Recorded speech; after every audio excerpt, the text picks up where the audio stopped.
Detrás de cada bata hay un alma llena de relatos. La Mera Vena, por Rock and Soul 91.9 FM. Hola, hola, buenos días. Una mañana más, pero no una mañana cualquiera aquí en La Mera Vena. Este sábado 18 de octubre, muy contentos, equipo de trabajo completo con toda la alegría, y nosotros le agradecemos mucho que esté en sintonía aquí en Rock and Soul, en este programa podcast La Mera Vena. Les recordamos que este programa tiene formato de podcast, por lo tanto usted puede escuchar y ver los episodios a partir del próximo miércoles. Este episodio número 16, que traemos a un personaje tan completo en la medicina que ya lo va usted a conocer. A partir de este momento también le recordamos que nos puede mandar mensajitos de WhatsApp para poderle dar los mensajes al médico para cuando termine este programa se los lleve. ¿Qué les parece si vamos de lleno con la sinopsis del médico? ¿Te parece, Adrianita? Vamos pues. Nació un 10 de febrero en una familia donde la medicina no era una elección, sino una herencia. Hijo de un reconocido ortopedista y catedrático en Guadalajara, el doctor Nicolás Valladares creció entre quirófanos, bisturís y conversaciones sobre huesos rotos. Desde los 12 años ya observaba cirugías y, sin saberlo, estaba trazando su propio destino.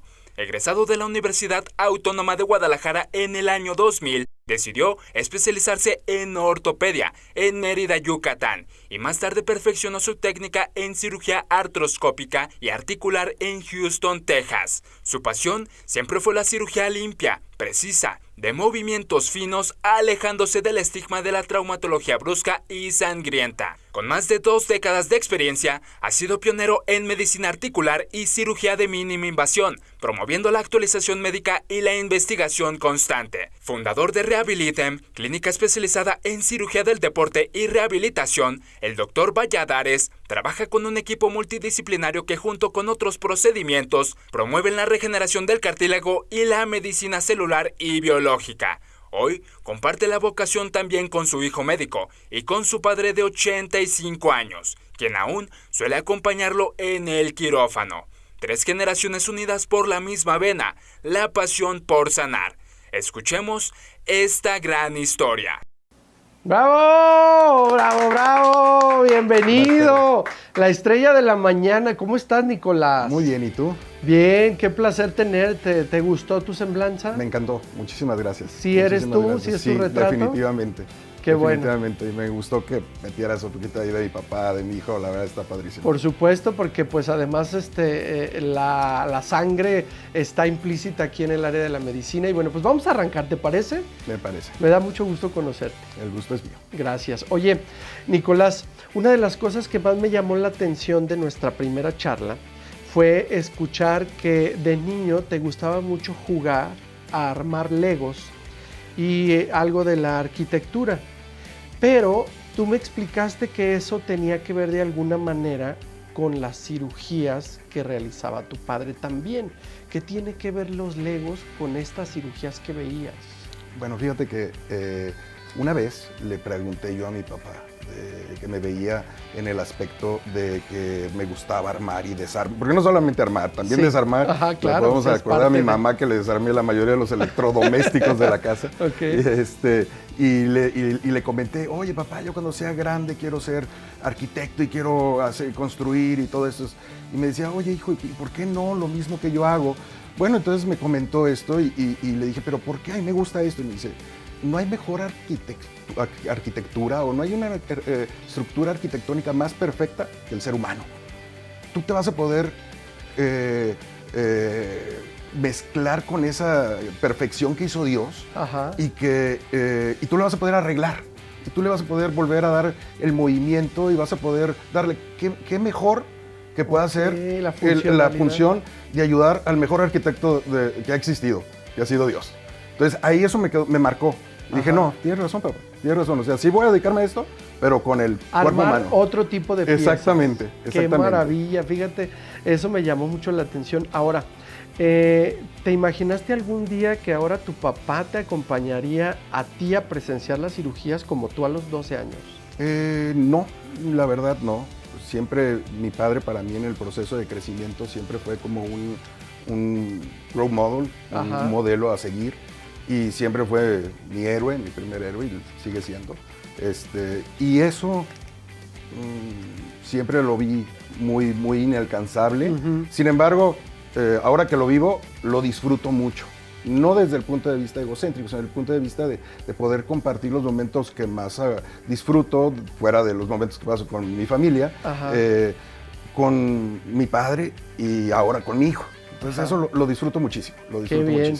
Oye, yo creo que la personalidad de los ortopedistas es ser rudos pero nobles, porque deben tener la sangre para reparar las piezas del cuerpo, tienen que tener la sangre fría, ¿no? Pero con sumo cuidado. Entonces, esa parte siento que los convierte en una personalidad doble. ¿Le encuentras sentido a eso? Pues de entrada yo sí te puedo asegurar que los ortopedistas somos los más buena onda de todos los especialistas. Eso sí te lo puedo decir. Somos los más alivianados, somos los más buena onda, y todos los que somos médicos lo van a poder decir cuando rotan en los servicios de ortopedia. Deben de tener mucha flexibilidad, sí, ¿no? somos muy, muy prácticos. El ortopedista tiene que ser práctico. Sin embargo, también tenemos que ser muy precisos, tenemos que ser muy técnicos, muy matemáticos. A veces uno piensa que las matemáticas no las va a olvidar en la primaria, hombre. Y no, en mi especialidad las tenemos que estar viendo ángulos, cargas. Son rompecabezas. Exactamente, entonces sí es muy práctica, muy lógica, pero a la vez tenemos que ser muy exactos. Precisa, ¿verdad? Entonces sí coincide un poco. Definitivamente. Tiene que haber. Oye, otra cosa que me gustó mucho de tu perfil es que a pesar de tener un padre muy posicionado en la ortopedia, decidiste brillar con luz propia. Cuando regresaste de Houston, comenzaste a trabajar con otro médico que no era tu padre. Cuéntanos esa historia. Sí, fíjate que para mí ese siempre fue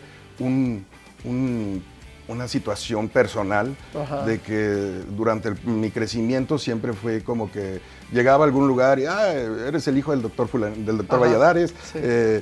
Ay Nico, el hijo del doctor Valladares, y definitivamente sí generaba algún tipo de conflicto, no malo, sino que de motivo de la superación. Y esto favoreció de que yo siempre traté de agarrar mi propio camino. Con la especialidad, mi papá me decía, vente aquí. Él era parte y jefe del servicio de ortopedia y traumatología en un hospital aquí en Guadalajara, y tenía residentes, y me dijo, no, vente aquí. Yo le dije, no, yo me voy a donde no te conozcan, donde nadie sepa tu nombre, me fui lo más lejos posible. Y cuando regresé, igual, mi papá me acogió, me dijo, vente acá, y yo decidí trabajar con alguien más. Por serendipia, pero decidí por trabajar con alguien más, con el doctor Francisco Arroyo, que lo quiero muchísimo, y si escucha esto, le mando un fuerte abrazo. Y la verdad, creo yo que fue una muy buena decisión, el poder seguir los caminos que yo decidí hacer sin necesidad de seguir los mismos pasos estrictos que mi papá me regía. Claro, aprovechar todo su bagaje de conocimiento, más no sus relaciones, ¿no? Exactamente. Agarrar lo mejor de él, que es toda su experiencia en la práctica, en lo que nos dedicamos, sin tener que vivir a costa de su sombra. Es muy bien.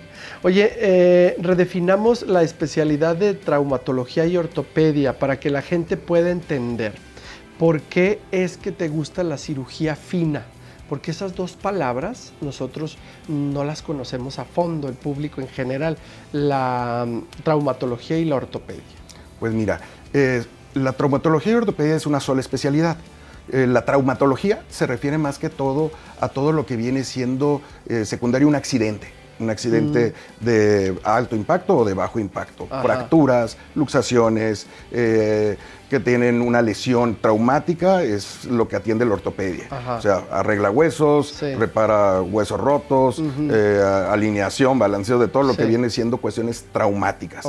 Y la ortopedia también sí tiene que ver mucho que ver con trastornos en el crecimiento, trastornos biomecánicos, cuestiones ya muchas veces que no tienen que ver sobre un accidente traumático fuerte de alta energía, sino muchas veces por sobrecarga, por microrepeticiones que se están haciendo, y es una parte de la especialidad, que todo lo hacemos, pero que cuando uno termina ortopedia y traumatología y uno decide seguir en ese camino, uno tiene que continuar sus estudios en ya subespecialidades o adiestramientos ya más definitivos, más finos. Y en el caso de Nicolás, él dijo, no me gusta tantísimo la sangre, no me gusta tantísimo lo violento, me voy a ir por el lado ortopédico. Exactamente. La cirugía ortopédica, como de entrada, es una cirugía programada. O sea, no es de que te lesionas y ya te voy a operar ahorita, sino que se programa, se manda a hacer estudios. Siempre es una cirugía más limpia. Es una cirugía que cuidamos mucho la hemostasia, que no sangre, que todo esté muy ordenadito. Y en la parte que yo hago de la ortopedia, que es la cirugía artroscópica, pues todavía aún más. Vemos un vasito sanguíneo y ya nos andamos alterando. Y ahí vamos, nosotros le decimos, persiguiendo los eritrocitos hasta que los captamos y dejamos los sangreritos, porque no nos gusta ver mucha sangre.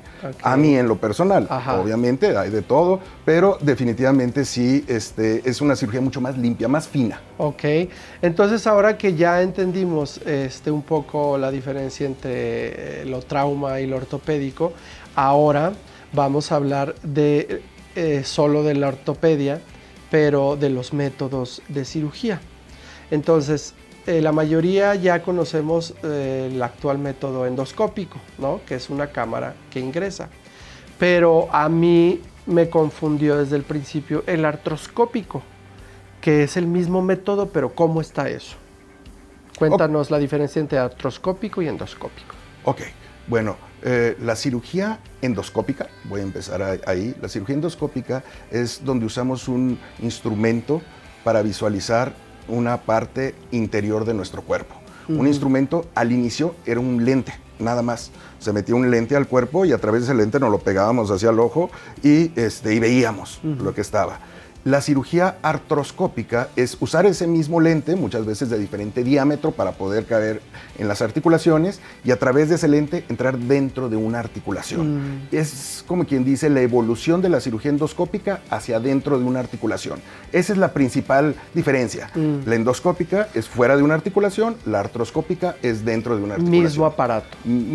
Muy similar, diámetros de lente, porque obviamente no es lo mismo meter un tubo en la pancita, se puede distender, a un tubito en una rodillita, o en una muñeca, o en un tobillo, o inclusive actualmente endoscópicos tan finitos que tenemos, que pueden usar los maxilofaciales, que lo utilizan en el maxilar. Tienen que ser diferente diámetro de lente para cada tipo de articulación, pero en sí, el equipo de visión y el equipo general es lo mismo. Ok, oye, es importante decirle a la gente que estas nuevas tecnologías de mínima invasión se aprenden por la vía privada, porque en las residencias públicas de este tipo de cirugías casi no existen los aparatos, ¿cierto? Pues mira, sí hay práctica en la medicina pública con lo que viene siendo la cirugía endoscópica. Sin embargo, tenemos que entender que es una cirugía cara. Todo lo que son los fierritos en la ortopedia es caro.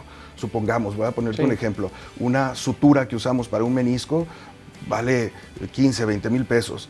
En una institución pública los presupuestos están limitados. Entonces, no que se tenga la intención de hacerlo, sin embargo, la capacidad de que se pueda llegar a realizar al potencial del 100% es limitada, no por el médico, por la institución. Ajá, ok. Y entonces quiere decir que las subespecialidades como las cirugías endoscópicas se estudian por la vía privada por esa razón. Sí tienen equipo básico en las instituciones públicas con las que puedes darte una idea de cómo aprenderlo, pero la subespecialidad está en lo privado. Sí, definitivamente, si uno quiere una subespecialidad en este país, tendríamos que irnos a una institución privada, un fellow privado. Hay fellows muy buenos, como el Hospital Civil, que tiene aquí un fellow excelente en cirugía articular. Sin embargo, siempre vamos a tener esa diferencia de la capacidad de adquisición. Por eso la mayoría de los médicos que buscamos esto, lo buscamos fuera de México, buscamos un adiestramiento fuera de México, en donde podamos tener un acceso a toda esta tecnología y un conocimiento de toda esta tecnología para poder nosotros volver a retomar lo que aprendimos y aplicarlo aquí en nuestro país. Ok, muy bien.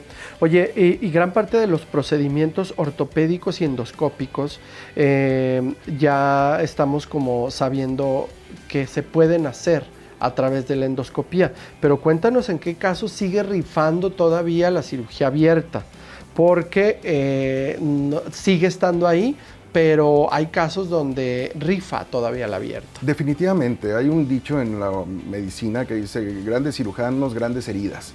Y es de cierta forma real. ¿En qué aspecto? De que la cirugía abierta siempre tiene su lugar.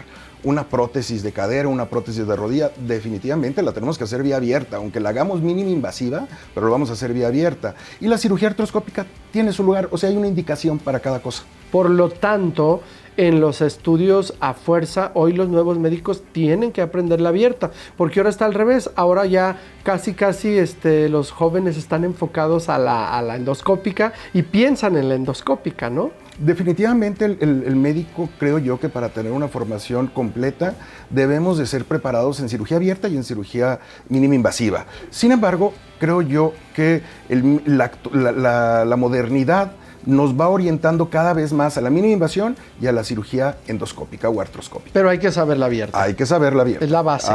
Es nuestra base para todo. Ok, bueno. Vamos a nuestro primer corte comercial, no sin antes decirle a la gente que tiene que buscar la red social @Dr. Nicolás Valladares para que conozca mucho del trabajo de este gran médico. Vamos a un corte y regresamos. Conoce a los héroes de la salud con un toque más humano. La Mera Vena, 91.9 FM, Rock and Soul. Ya regresamos. Oiga, esto que acaba de escuchar lo programó el doctor, para que vea qué clásico es. Es un doctor que seguramente no se perdía las tardeadas de los años 90, ¿verdad, doctor? No, increíbles momentos, increíbles recuerdos. Escucho esas rolas y la verdad me regresa al tiempo y la verdad las disfruto mucho. Qué padre. Antes de que hubiera tanta responsabilidad, ¿verdad? Sí, era una ciudad diferente. Era una ciudad diferente, era un momento distinto y para nosotros también, ¿no? Así es. Diferentes mundos, pero hermoso. Oye, doctor, continuemos. La última pregunta antes de irnos a corte fue acerca de la cirugía abierta, la cirugía cerrada, la importancia de que el médico conozca la cirugía abierta a pesar de la tecnología. Ahora, hablando de los métodos tradicionales, explícanos qué es una microperforación.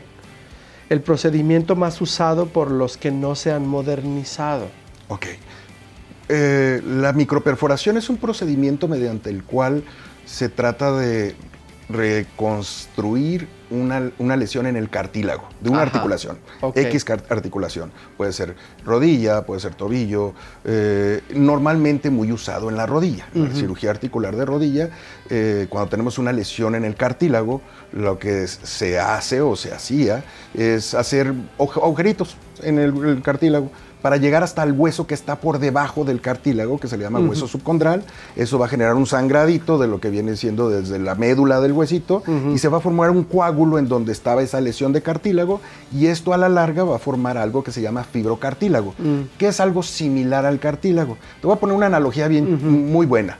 Imagínate que tenemos en las calles de esta ciudad que no sucede, esto es una analogía nada más, hay baches. No sucede en esta ciudad. Nada. Sí, no sucede. Hay baches y el clásico bache que de repente está ese el agujero en el concreto hidráulico de López Mateos y pasan y lo rellenan de material ahí, de tierra, de piedras y todo eso. Eso sería algo similar a lo que hace una microfractura. O sea, rellena un defecto, mas no va a ser un relleno duradero, ni va a ser de la misma calidad que tu concreto hidráulico. Y con el paso de las 2-3 lluvias que vengan, se va a volver a hacer el agujero. Más o menos una microfractura tiene una duración aproximada de 2 a 5 años y después eso se va a volver a abrir, se va a volver a hacer el hueco en el cartílago. Eso viene siendo una microfractura, que es un proceso de reparación de cartílago, el cual fue inventado hace 20 años, y que ya ahorita en la actualidad pues está cada vez más en desuso. Sin embargo, sigue siendo utilizado por muchos médicos para reparar una lesión sobre de todo cartílago. Cuando no hay herramientas suficiente como la modernidad de la mínima invasión. Definitivamente, cuando nosotros no tenemos otra opción más que hacer una microfractura, hazla. Definitivamente. Es lo que hay. Ahí es lo que hay, hazla. Okay. Es mejor que no hacer nada, definitivamente. Sin embargo, hay muchísimas otras opciones que podemos hacer de mejor calidad. Muy bien. Oye, ahora vamos a emocionar al público porque yo quiero hablar de una de las cosas más modernas que hay en este momento en tu carrera, que es el procedimiento MACI. Este procedimiento yo lo conocí apenas ahora que me lo dijiste y me emocionó porque es un gran avance. Sí, MACI no es nuevo. Ajá. No es nuevo, esto fue iniciado hace 10 años desde la investigación con lo que viene siendo el tomar una célula de tu cartílago y esta célula llevarla a un laboratorio en donde se siembra en un aparatito especial y crecen tus células para en un segundo tiempo restablecerlas en tu cuerpo, en tu rodilla, en tu tobillo, en tu hombro, en cualquier articulación. Y es tu misma célula con la misma capacidad de resistencia, de fricción y de impacto y se vuelve a colocar.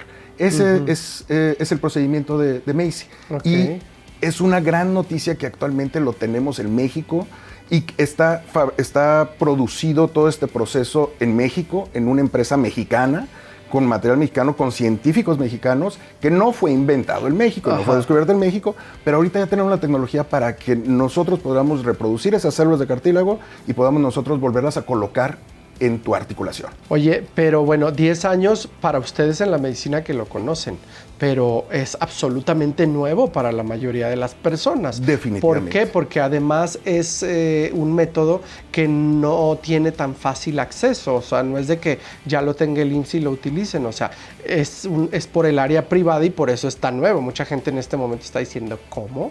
O sea, ¿cómo que agarran una célula de mi cartílago para hacerlo más grande? Por lo tanto, lo que acabamos de hablar de la microperforación, eso ya queda absolutamente en segunda mano porque ya no tienes que estar provocando nada. Ahora tu propia célula se regenera y ahí tienes tu pedazo de cartílago para que te lo pongan en la rodilla y entonces tu rodilla lo absorba como propio y ya no va a haber nada de que rechazo ni nada de eso. Efectivamente, eso es una gran ventaja porque es nuestra célula, el rechazo no sucede. Sin embargo, tiene sus indicaciones, como todo. Hay que ver qué paciente es el adecuado, la edad del paciente, la magnitud de la lesión. Entonces, sí tiene sus indicaciones, pero definitivamente es un gran avance. Y como tú lo dices, este proceso tiene poco tiempo aquí en México. Tiene prácticamente año y medio que se empezó a hacer, 2 años que empezamos nosotros a promoverlo ya de forma a la venta al público. Nosotros tenemos 4 años trabajándolo. Sin embargo, tenemos prácticamente a la venta al público para que esto se pueda consumir a través de seguros de gastos médicos. Estamos hablando de aproximadamente 2 años que se empieza a hacer esto. Ok. Oye, pero aquí estamos hablando de medicina celular y biológica ya, ¿no? Sí, efectivamente, Carlos. Aquí lo que estamos hablando es de poder reproducir tus propias células en un ambiente heterogéneo, o sea, en un ambiente fuera de tu cuerpo y trasplantarlas una vez más, ya una vez que esté crecido este tejido, hacia tu cuerpo otra vez. Ok. Oye, y entonces quiere decir que todo lo que conocíamos de los métodos para reactivar nuestras articulaciones, que era, ¿te acuerdas que era, ay, me pusieron la placa, ay, me pusieron el tornillo, me pusieron todo esto? Va a ir poco a poco con esta tecnología disminuyendo, ¿no? Pues mira, hay cabida para todo. Mi analogía más simple sería como cuando tú vas con el mecánico a tu coche. O sea, sí, definitivamente el hecho de colocar tu escáner a tu auto te va a dar cierta información, pero también el expertise de tu mecánico, el que escuche el motor, el que escuche todo eso, le va a ayudar y se van a complementar. La medicina celular y el MACI es parte de un complemento de lo que viene siendo la medicina convencional que nosotros hacemos. Ok. Oye, entonces, por lo novedoso de estas tecnologías, también hay que contarle al público a qué se enfrenta un médico que está sumamente actualizado con esta tecnología cuando llega los seguros de gastos médicos y le tienes que decir, oiga, mi paciente va a necesitar la regeneración celular de su cartílago. Y entonces, ¿a qué te enfrentas? Es toda una aventura, es toda una aventura con platicarte. El primer paciente que hicimos de MACI a través de seguro de gastos médicos fue un paciente que nos tardamos prácticamente un año en que lo autorizara el seguro, porque es obvio, no se conocía, hay que dar bibliografía, hay que sustentar no solamente con el dicho, sino con los hechos y con las pruebas científicas, con artículos médicos, que es un procedimiento avalado por la FDA, es un procedimiento con COFEPRIS, es un procedimiento que no te va a generar ningún daño, y hay que ir abriendo brecha en ese proceso. Y sí, fue todo un reto de un año en donde estuvimos luchando para que se pudiera autorizar por seguros de gastos médicos, pero bueno, ahorita ya, bendito Dios, ya lo conocen, ya lo saben, no es barato, sin embargo, si lo justificamos de forma adecuada, lo cubren. Oye, porque me platicaba Nicolás que, por ejemplo, esa primera vez decía, uy, bueno, pues el método MACI,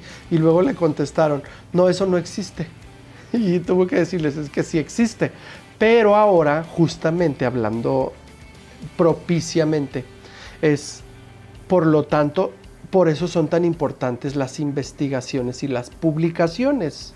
Porque sin esas investigaciones y publicaciones, estos seguros de gastos médicos y sus médicos no tendrían la información que necesitan para poderte aceptar el caso. Efectivamente.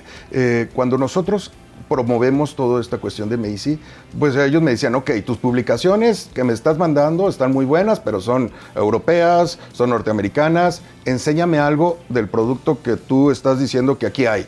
Entonces es cuando tuvimos que empezar a publicar los resultados que teníamos con el producto mexicano y con resultados con pacientes mexicanos.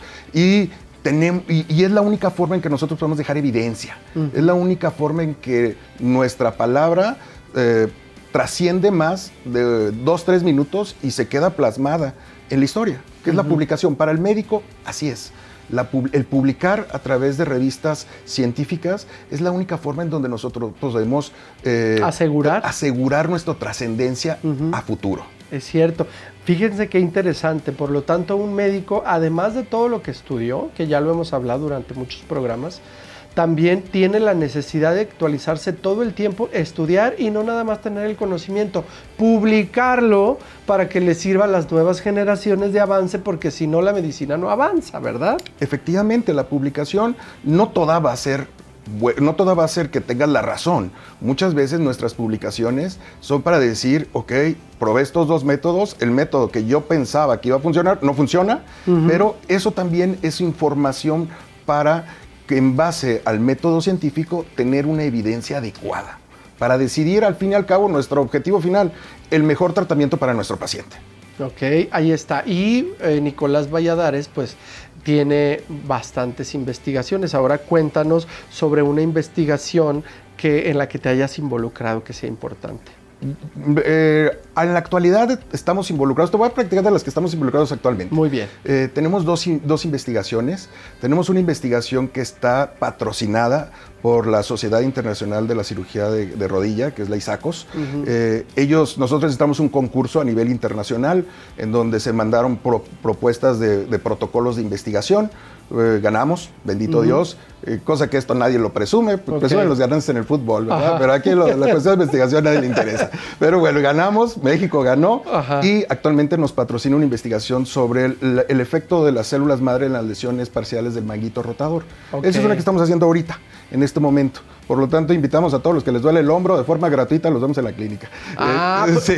A través de células madres. A través de células madres, un proceso de investigación que se está haciendo en el hombro. Esa es una. Tenemos otra más que está en dos procesos de publicación, esta ya está en proceso de publicación, que son los resultados de lesiones muy grandes de la rodilla tratadas con MACI.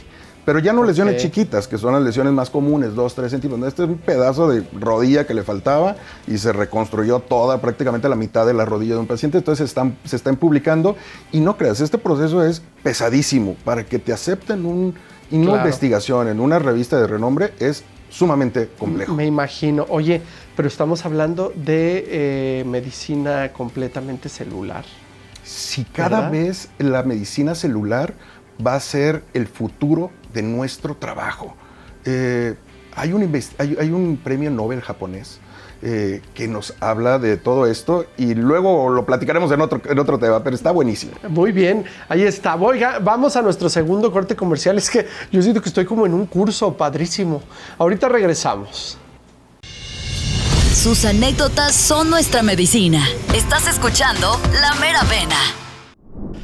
Ya regresamos y seguimos escuchando la programación del doctor. Se escucha muy del giro, muy del estilo y muy de la edad todo, ¿eh? Sí, ¿verdad?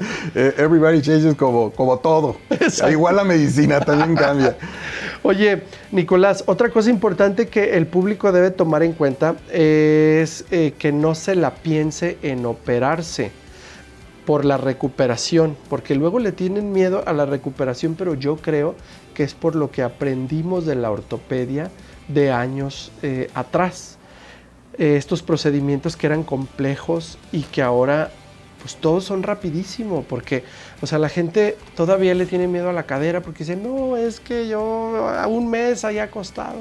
Sí, ya ahora ha cambiado mucho los criterios sobre la terapia física temprana. Actualmente la terapia física temprana es un sine qua non en nuestra profesión, sobre todo en la cirugía articular. Tratamos de mover al paciente lo antes posible. Está comprobado científicamente que el paciente que mueves temprano, que lo empiezas a movilizar esa articulación recién operada, recién cambiada, y de forma temprana lo empiezas a mover, empiezas a estimular sus músculos con medios fisiológicos, como vienen siendo sus movimientos normales, o en su defecto con medios mecánicos, como es la electroestimulación, ultrasonido, movilizadores mecánicos, nos ayuda y mejora y el paciente se recupera más rápido. Pero el paciente per se, cuando tú te lastimas, no lo haces por natura. O sea, a ti te duele algo, no lo mueves. Entonces, siempre nos tenemos que apoyar de ese servicio de terapia física y de rehabilitación, nuestros rehabilitadores, que para el cirujano de articular es nuestra mano derecha, trabajamos en equipo con ellos para que lo hagas, porque por tú solito no lo vas a hacer. Entonces, siempre necesitas que, número uno, tu cirujano te diga, ¿sabes qué? Tienes que hacer la rehabilitación. Yo a mis pacientes les digo, tu cirugía es el 50%. La rehabilitación es el otro 50%. Así de importante es la terapia física en el tratamiento de la cirugía articular. Que no están solos. Hoy día la mayoría de los médicos trabajan con un equipo completo. Exactamente, tenemos que ser multitask, tenemos que trabajar con nuestro rehabilitador, tenemos que trabajar con nuestro psicólogo del deporte, porque la parte de la psique es importantísima. Sí. Entonces tenemos que trabajar con nuestro terapeuta del deporte, tenemos que trabajar con nuestro nutriólogo, tenemos que trabajar con nuestro electrofisiólogo, tenemos que trabajar con toda una serie de compañeros en nuestra área, para poder, al fin y al cabo, como lo dije hace ratito, el restituir la libertad de movilidad al paciente y no solamente eso, volver a regresar a su actividad deportiva, que ese es nuestro objetivo final. Oye, ahora hablemos de uno de los proyectos más importantes de tu vida, que se llama Rehabilitem. Cuéntanos. Bueno, Rehabilitem es un proyecto que lo iniciamos ya hace unos años y es mi forma de empezar a trabajar yo solito. Así lo pondré, es mi bebé. Empezamos al principio con el doctor Francisco Arroyo, iniciamos con la primera clínica de FIFA aquí en México y el proyecto fue de ambos, se realizó, estuvo padrísimo, pero después llega el momento en que quieres estar tú solo. Y entonces es cuando empezamos con el plan de Rehabilitem, que es una clínica enfocada prácticamente a la medicina articular y la cirugía articular, en donde tenemos nuestros rehabilitadores, tenemos nuestros fisioterapeutas que están pegadísimos de una forma muy personalizada a nuestros pacientes, tenemos nuestros servicios de rayos X, ultrasonidos, y el paciente se lesiona, llega, ahí no tiene que salir a ningún otro lado. Ahí le hacemos todos los estudios, lo valoramos y obviamente lo rehabilitamos. En caso de que sea necesario, ya si necesita una intervención quirúrgica, esa sí la hacemos en un hospital aparte, pero el resto del proceso es ahí. Y ese es como mi forma de ver cómo se debería de manejar todos los médicos a todos sus pacientes. Ok, sí, porque me imagino que es un camino pesado, por ejemplo, en las personas que tienen algún problema de articulación, porque primero tienen que ir al preparador físico, ¿no? Para que le diagnostique que trae un problema serio. Y luego después tiene que ir al médico. y luego después del médico viene la cirugía y luego lo mandan a la rehabilitación y entonces es un peregrinar normalmente que en Rehabilitem está todo junto. Exactamente, y no solamente eso.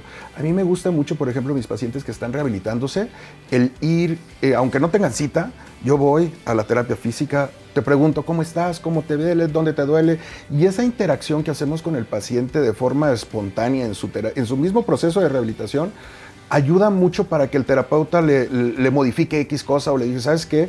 Mira, trae un poquito de dolor aquí en este tendoncito, vamos a regresarnos y vamos a trabajar el proceso inflamatorio aquí. Y esa interacción humana que nosotros tenemos que tener con nuestro paciente, para mí es lo más valioso. El que te sienten que tú estás ahí para ellos. No que nada más los veas y ya nunca más los vuelvas a ver, sino que sientes que estás ahí para ellos. Ok. Oye, he notado que eres muy respetuoso y te muestras a favor de los distintos especialistas que acompañan tu trayectoria. Y el tiempo de las consultas en tu clínica tiene que ver con la terapia física y eso se lo dejas a los licenciados en deporte que tienes en tu clínica. Exactamente, nosotros tenemos licenciados en terapia física, tenemos gente que es muy valiosa con nosotros y los cuales son nuestro apoyo, como te lo dije, 50-50, un 50% de lo que nosotros hacemos en que es la cirugía y el otro 50% es nuestros terapeutas licenciados en rehabilitación, que son los que realmente generan un enlace con el paciente increíble, porque están prácticamente todos los días con ellos y la verdad sí es muy, ¿cómo se dice la palabra? Sí. Muy proud, estoy muy orgulloso de decir del gran equipo que tenemos nosotros ahí en la clínica. ¿Cómo no? Oye, y entonces esto quiere decir que está siendo muy visionario porque a final de cuentas todo se reduce a que tus casos sean exitosos, porque si un médico los deja a otro terapeuta que no conoce o los manda simplemente, vete a tu rehabilitación, yo ya te operé, y entonces el caso puede ser no exitoso porque lo soltaste antes de tiempo. Sí, nosotros lo vemos muchas veces en nuestra clínica que hay pacientes que nosotros no podemos rehabilitar y nos tenemos que estar haciendo de una cadena de fisioterapeutas que podemos confiar. Ajá. No siempre todo el tiempo van a poder rehabilitarse con nosotros, definitivamente. Pero tenemos que empezar a generar una cadena de médicos que están igual de preparados que con los que nosotros trabajamos, que están en otros lugares de México. Conmigo vienen a operarse de todos los lugares de México, desde el sur de la República hasta el norte, y tenemos que ir generando una cadena de fisioterapeutas y de médicos especialistas también, en los cuales nosotros debemos de confiar. Uh-huh. Pero el hecho de que tengamos ahí juntitos con nosotros es una gran ventaja, sí es cierto. Oye, cuéntanos de un caso complejo que haya llegado a tu consultorio y pudiste sacarlo adelante con tu equipo de trabajo. Hay muchísimos casos que yo te pudiera platicar de deportistas que los ves volver a competir y te hacen que se te ponga la piel chinita de volverlos a competir. Pero hay un caso en particular que curiosamente no es un deportista, pero es un caso de un muchachito que tenía cáncer en su rodilla. Ajá. Tenía un osteosarcoma. Normalmente los niños cuando tienen osteosarcoma pues les amputan la pierna y saben que el pronóstico es muy malo. Entonces este muchachito me busca a mí porque no quería perder su pierna. Él dijo, no, doctor, yo no quiero. Llegaron los papás y llegaron él y me dijo, yo no quiero perder mi pierna, yo no quiero estar sin una pierna, haga todo lo que sea posible para salvarla. Esto fue un trabajo multidisciplinario que nosotros trabajamos con el oncólogo, con el angiólogo. Fue un proceso muy bonito, pero poder curar a un niño de cáncer, obviamente con la ayuda del oncólogo y después su quimio y verlo volver a correr con su rodilla después de haber pasado un pronóstico tan malo como el que tuvo, creo yo que ha sido el más emotivo en mi vida. Sí, para mí fue algo que hasta la fecha lo recuerdo y me genera ponerme muy emotivo, hasta lágrimas me llenan. Y más en un sobre todo porque lo sigo viendo y ya lo ves ya un adulto, ya lo veo todo barbón, más grande que yo al chavito. Ajá. Y y me da mucho gusto el verlo. Yo le digo, a ver, camina, nada más déjame verte caminar. Y con eso me siento yo ya muy orgulloso y muy pleno y muy satisfecho con... Que te podría decir que si yo ya no pudiera operar nada más, con eso yo me quedaría. Muy bien, pues muy bien de tu parte. Oye, ser empresario de una clínica no es un paso que se da tan fácil y no lo da cualquier médico. Requiere de inversión, paciencia, muchas responsabilidades. Y si ya tenías base en el IMSS y ya dabas consultas privadas y te iba muy bien, ¿qué te impulsó a hacer este proyecto? Esto fue algo muy personal. A mí me generaba mucho conflicto el poder trabajar dos medicinas distintas. La medicina institucional, uno tiene que ofrecer lo que hay. Ajá. No puedes decir hay otra cosa mejor que esto porque es lo que hay. Y obviamente te pueden inclusive castigar ahí mismo los jefes. Y número dos, no me gustaba que un jefe me dijera qué es lo que tuviera que hacer. Porque desgraciadamente sabemos que en la actualidad muchos jefes, sin ofender a nadie, pueden ser elegidos por dedazo, porque son el compadre de fulanito. Muchas veces no son como antes solía ser el que más sabe.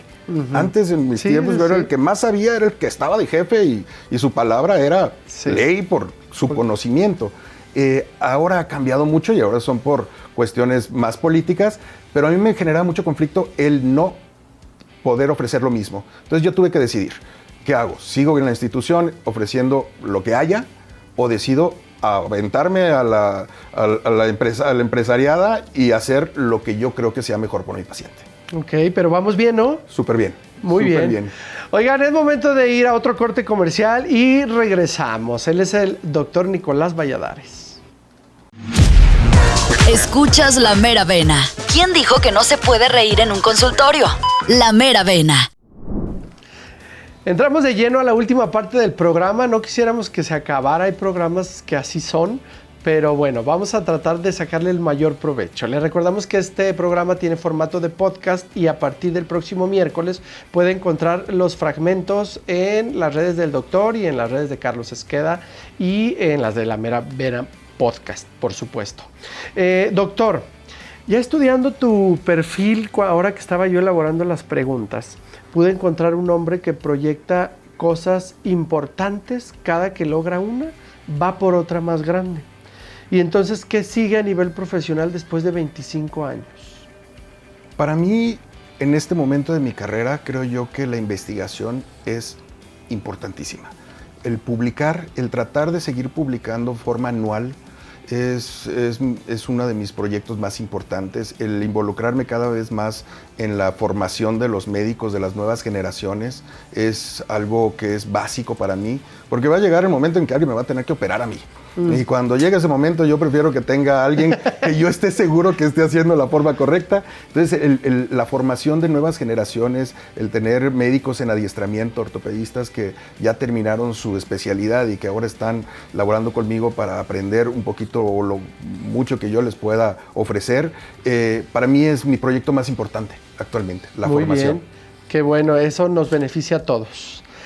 Ahora despeguémonos de la parte científica y de construir que caracteriza a un ortopedista para hablar de la parte creativa y artística que disfruta Nicolás. Cuéntanos de eso porque no todo es medicina en la vida. No todo. El que solamente tiene medicina no tiene nada. Para mí, en lo personal, la música siempre ha sido una parte básica de mi vida. En mi casa, que es su casa, antiguamente había un piano grande en la casa. Y mi hermana tocaba el piano muy bonito, todavía toca el piano mi hermana muy bonito, ella tomaba clases de piano, era una persona. Pero a mí me gustaba mucho sentarme y simplemente apretarle las teclas. Y fui muy empírico, fui una persona empírica en el piano, posteriormente empírica en la guitarra. Y siempre ha sido una forma terapéutica para mí, la música. Y a su vez, que a mi papá siempre fue una persona de mucha lectura, también fue el hecho de leer, el tener la cercanía a los libros. Muy bien. Oye, y entonces yo creo que eso le quita mucha estructura al médico ortopedista, ¿no? El tener sensibilidad con las artes le quita mucha estructura a un médico porque su naturaleza del médico es cuadrada, es rígida. Y entonces esto le da otra vertiente a Nicolás, ¿no? Claro, creo que tenemos que ser personas muy empáticas. Ajá. Desgraciadamente nuestra carrera nos hace ser a veces un poquito fríos, porque definitivamente no te puedes poner a llorar con el paciente cuando lo ves sufriendo, tienes que mantenerte tu postura y tienes que ser la mente fría. Uh-huh. Sin embargo, eso no tiene que quitarte lo empático hacia el sufrimiento humano y que al fin y al cabo lo que viene el paciente cuando que se sienta contigo es a reconfortarlo.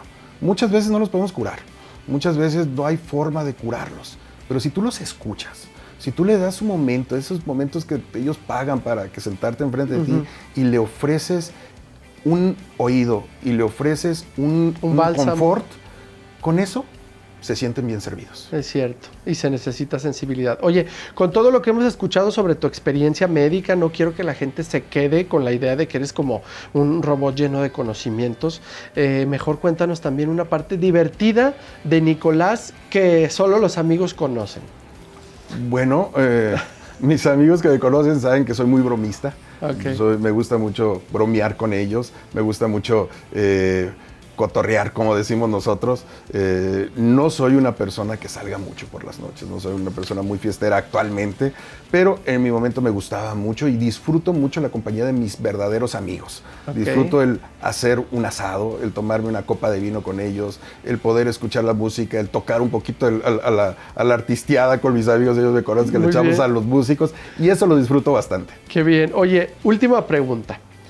¿Qué es lo que tuviste que pasar tú en la medicina y que te gustaría que tu hijo no pasara? Híjole, yo creo que lo que mi hijo yo quisiera que no pasara sería el que no tener el miedo de la comparativa, sino que me viera como un amigo, no un amigo, un aliado en su formación. Okay. No un competidor de que si yo tengo que ser mejor que tú o que tú tienes que ser mejor. No, yo quisiera que él pudiera sentir en mí un apoyo para lo que él quisiera hacer. Ajá. Para lo que él quisiera hacer, pero que sintiera por mí un apoyo. Muy bien, qué bonita pregunta. Y con esta cerramos el programa conociendo una parte muy linda de ti. Nicolás, gracias por este programa que nos dejó tanta enseñanza. Al contrario, gracias a ustedes por invitarnos y pues es un placer haber compartido estos momentos con ustedes. Señoras y señores, llegamos al final del programa número 16 de La Mera Vena. Le agradecemos mucho su permanencia, el equipo de trabajo, Adriana y todo el equipo de producción. Esperamos contar con ustedes el próximo sábado para el episodio número 17. Muy bonito día. Buenos días. Las historias más sorprendentes de nuestros especialistas de la salud las escuchas en La Mera Vena por Rock and Soul 91.9 FM.